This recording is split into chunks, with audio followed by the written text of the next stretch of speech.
Hello, class. We are going to cover 2.2 graphs of functions today. We will cover a little bit of 2.1, which talks about what a function is, but our main focus here will be graphs of functions. Okay. Just a reminder, if you are struggling to understand some of the concepts as you watch these lecture videos, feel free to message me while you are watching or email me. If you want a faster response, then using the Remind app to message me would be the easiest. And also, if you're not sure what I'm talking about, there's information on the Canvas page about signing up to be part of this Remind app. You don't have to download the app. You just need to message me when I message you guys. Okay. All right, so 2.2, graphs of functions.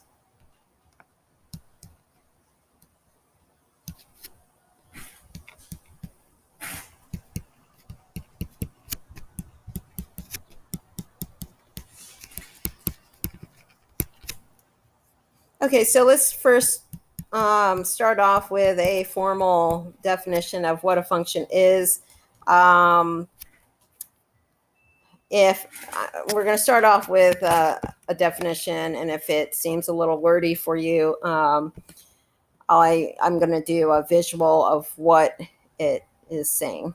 Okay. All right. So a function f is a rule that assigns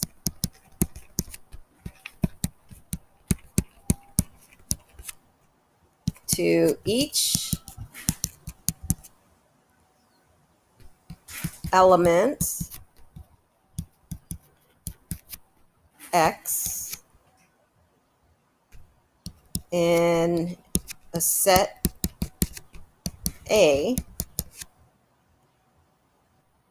exactly one element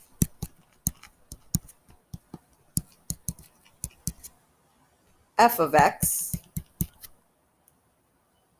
in a set B.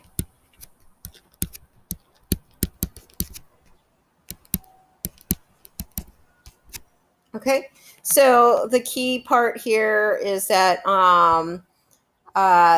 each element in x gets exactly one element f of x. Okay, so exactly one. So not more than one, not less than one. Okay, it gets exactly one element. Okay, so here's a visual of what we mean by this definition. Okay, so if I have this set A and I have a set of elements in here, let's call them x1, x2, x3. And I have this other set over here, B. And inside here, let's say I have y1, y2, y3.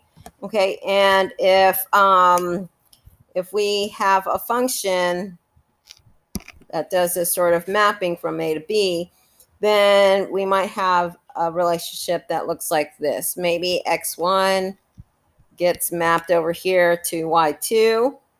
And suppose maybe x2 gets mapped over here to y3, and x3 gets mapped over here to y1. So we see here that inside this set A, every single element in this set gets mapped to exactly one element inside here in set B. Okay, so this here demonstrates a function relationship. Okay, so let me give you a visual of something where it does not represent a function. Okay, so suppose that I have my set A here. Okay, and suppose that I have x1, x2, x3, and suppose that I have this function, this set of elements here, y1, y2, y3. And suppose that the relationship here shows that x1 goes to y1, x1 also goes to y3, x2 goes to y1, and x3 goes to y2. Okay, so here, by the definition of a function, this does not represent a function because we see here in the set A, we see that x1 does not get mapped to exactly one element. It actually goes to y1, okay, and it also goes to y3. So you see here, I'll do it in red. We see that this here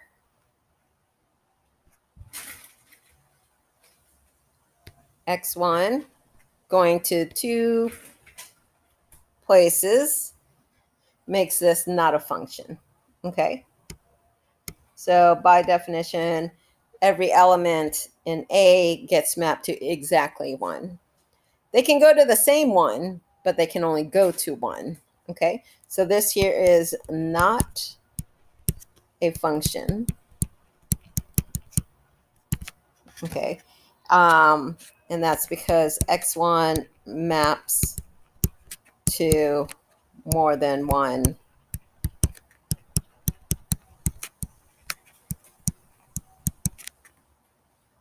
value. Okay, all right, so one of the things that we have is something called the vertical line test. Let's just go over that briefly. Okay, the vertical line test.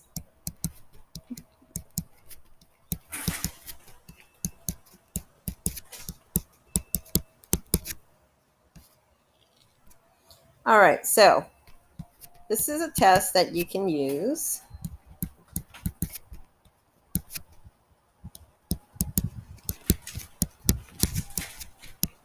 to see if something is a function, a graph.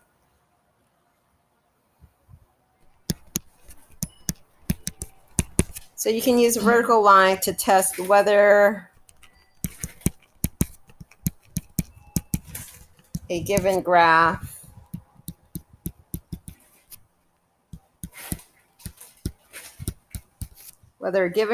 is a function.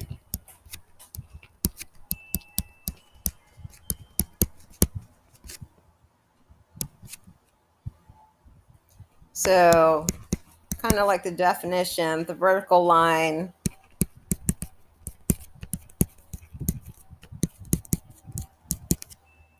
must cross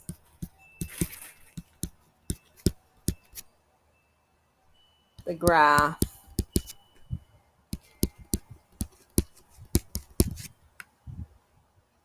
exactly one time.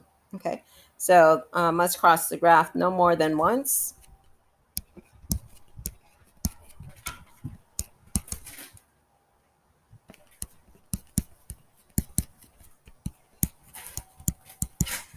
No more than once at any given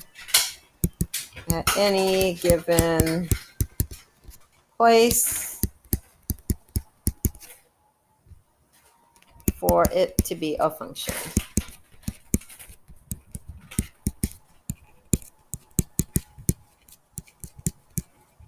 Okay, so let's do a few examples here. So using a vertical line test.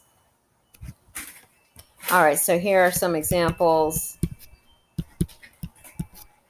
Let's do this one. And we're trying to figure out function or not. Okay, so let's take a look at, I'm going to do the graphs first, and then we'll look at each one. Okay. So we'll look at the graph of a line. We'll look at the graph of a parabola.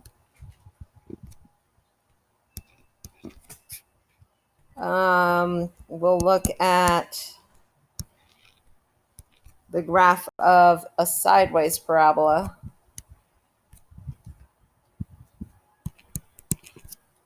And we will also look at the graph of, maybe you're not familiar with this one, but this is the graph of x cubed, x to the third power. Not just x to the third power, but a degree 3 function. Okay. Oops, I gave it away. All right. So let's take a look one at a time. Okay, so if I draw a vertical line, a vertical line through graph A, it could be anywhere, should work anywhere. So if I just draw a vertical line here, we see that it only crosses the graph at one spot. Okay, so this graph passes the vertical line test. So this here, the line, does represent a function. Okay. For graph B, if I do the same thing, draw a vertical line. Okay. And if I draw this vertical line anywhere, I should only cross at one spot. And I do. Okay. So graph B is a function. Okay. Graph C, if I draw a vertical line here, then I see that this vertical line crosses this sideways parabola in two places. So this one is not a function, right? Because it can only cross once. That's the vertical line test. Okay. And then here for graph D, again, draw it anywhere. I'm just going to go ahead and choose to draw it over here. Okay. And I see that if I draw it anywhere, it will only cross the graph at one place. So this here is a function. So for this vertical line to cross the graph at one place anywhere means that every x value gets placed at one point. Okay, so that's like saying the definition of a function. Every x value gets mapped to exactly one y value. Okay. All right. Let's have a look at, hopefully you remember a little bit about domain and range. Okay, so here, so domain, the domain of a function, these are the possible x values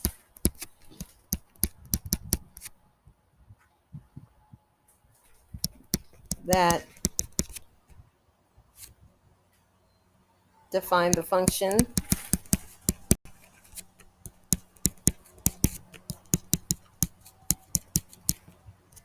And the range are the possible y value that are outcomes.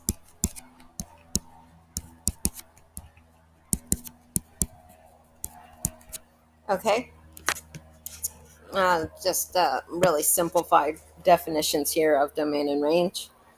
All right, let's take a look. So when you have equations and they're asking you for the domain, okay, so for the most part, your domain will be all real numbers. All real numbers.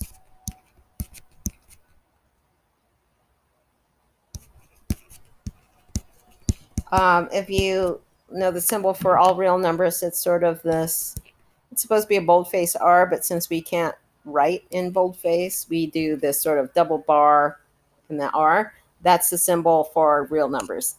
Okay, so all real numbers except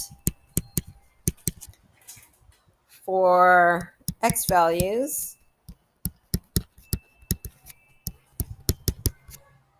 that make the function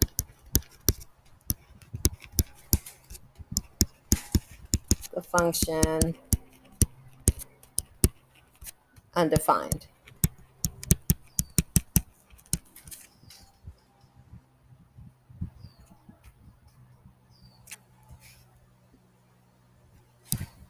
Or not real. Okay. All right, so let's take a look. So we'll take a look at 3 examples. So if you have this first function, f of x equals 3x squared minus 2x plus 1.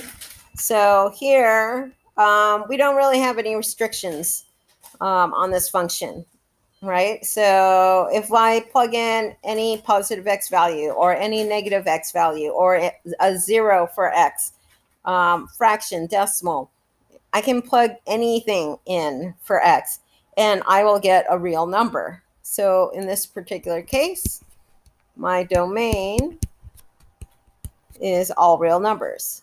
And I am going to use the boldface R symbol. Okay, but if we look at this function, f of x equals 1 over x plus 2, then here I do have a restriction. When you have fractions, it's not that you always have a restriction, but you might have a restriction. You might have more than one restriction, depending on what the denominator looks like. So if you recall, if I get 0 in the denominator, that would make the answer undefined, right? 0 in the denominator. So here, when we're trying to figure out what x values we're allowed to use, or the domain, then we have to consider what would make the denominator 0, because we don't want to get undefined. Okay, so here I can use any x value except for which number.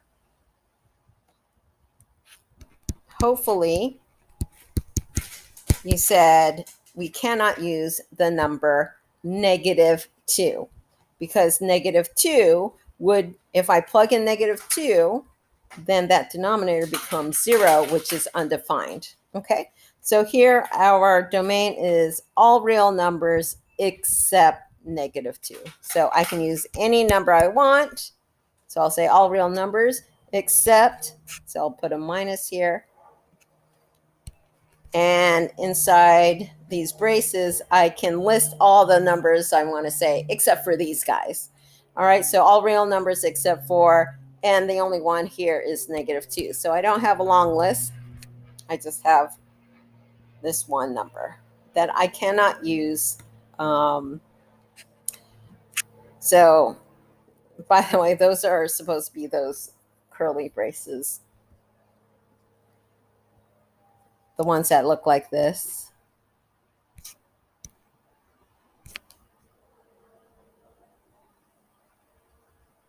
Okay. All right, let's take a look at another example here where your domain is not all real numbers. So fractions, that's when you have to kind of look at it critically and decide if there are some numbers you need to exclude, like in example B. And then here, another time you need to also consider values and you need to exclude is if you have a square root or an even root. Because remember, if I have like square root of -4, then that becomes imaginary, right? So we don't want imaginary results. We want real, okay? So here, our domain is all real numbers greater than or equal to 3. Okay, so let me show you. So I can say all x values greater than or equal to -3. Okay. I mean 3, sorry, +3.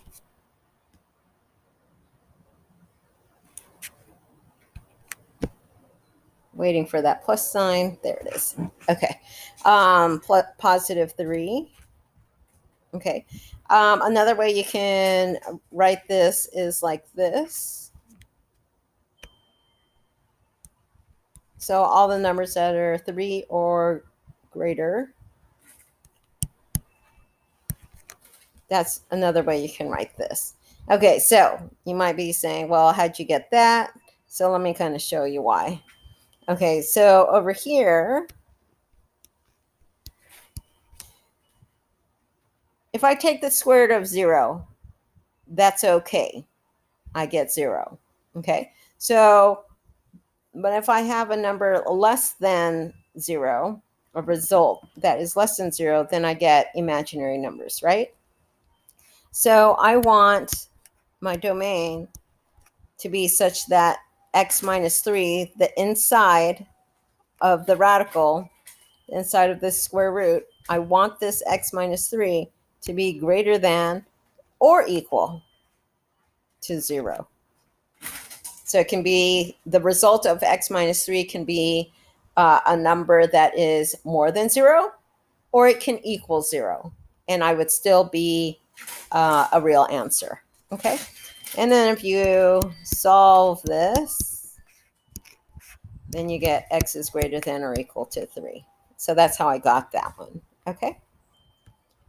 All right. Now careful, because you might have a combination of B and C, where you have a radical in the denominator of fraction, in which case you don't want 0. You would want it to be strictly greater than 3. Okay. All right. Let's take a look at some graphs.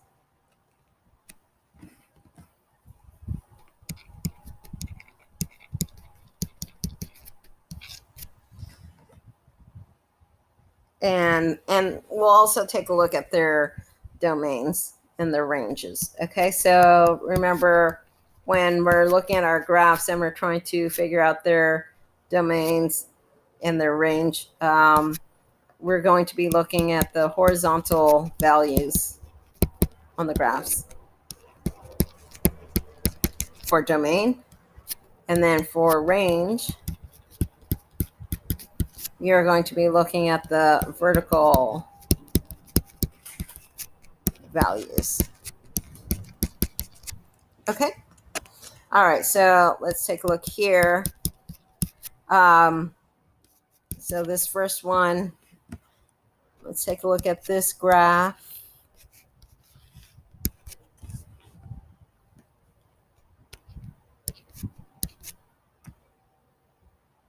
Okay, so I'm going to go ahead and draw this, and it's going to be a upside down parabola so that it does this. Okay, it should be, it's not quite.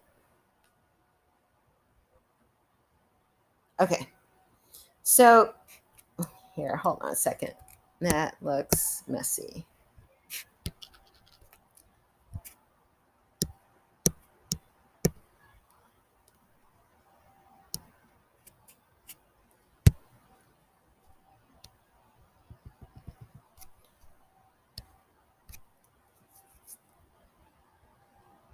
Okay, and we have this sort of upside down parabola. Okay, so here, when we're talking about the domain, we are only looking at the x values from left to right. So when we look at the graph from left to right, what x values are being used? Well, remember, this is a parabola and it gets wider and wider and wider and wider forever, right? So left to right, it goes from negative infinity all the way to positive infinity. Okay. Now, if we look at the range, we're looking at the y values. So we're looking from bottom to top because we do the smaller number first and then to the highest number.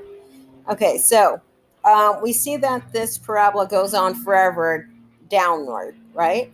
So then here it goes forever downward. But does it go forever upward?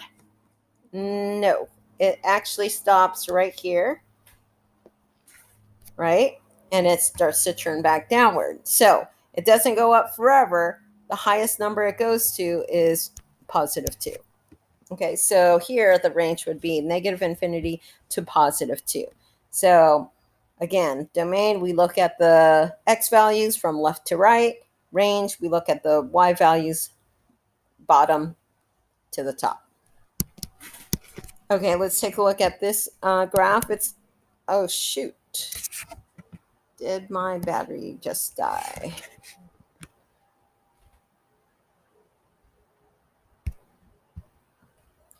All right. Still recording, so that's good. And hold on a second.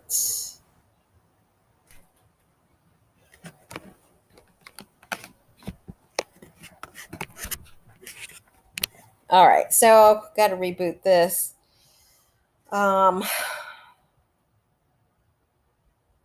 hopefully you guys are enjoying your day. It's the middle of summer as I do this video, so it's a nice day outside.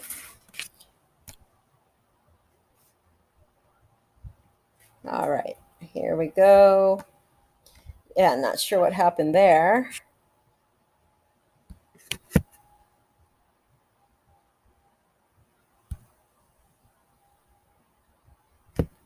Okay, this thing is taking longer than I'd like.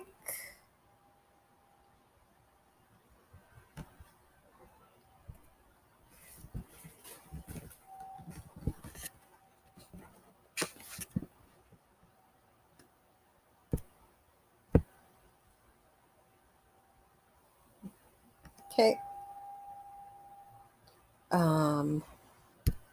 This is where we left off.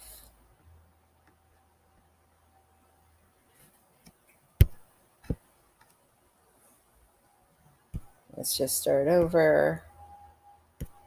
It's not letting me. Sorry about that.